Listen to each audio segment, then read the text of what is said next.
Well, the book spans the years from my arrival in Toronto, newly married, to the birth of my daughter and to the death of my father.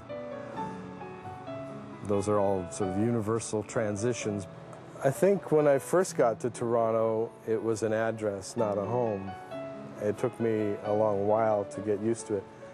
I'd lived all my life in Winnipeg and Vancouver, and I brought a sort of Westerner's prejudice against Toronto.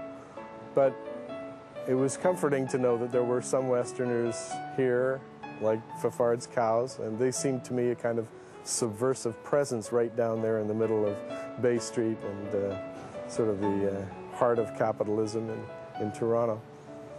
And gradually I got to know the history of my neighborhood and the history of my house, and made connections to people in the community. And so the Junction, particularly as a neighborhood, became part of the fabric of my daily life.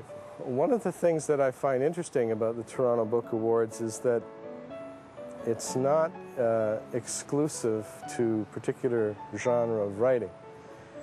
And the judges are therefore not specifically fiction writers or poets or whatever. They're general readers.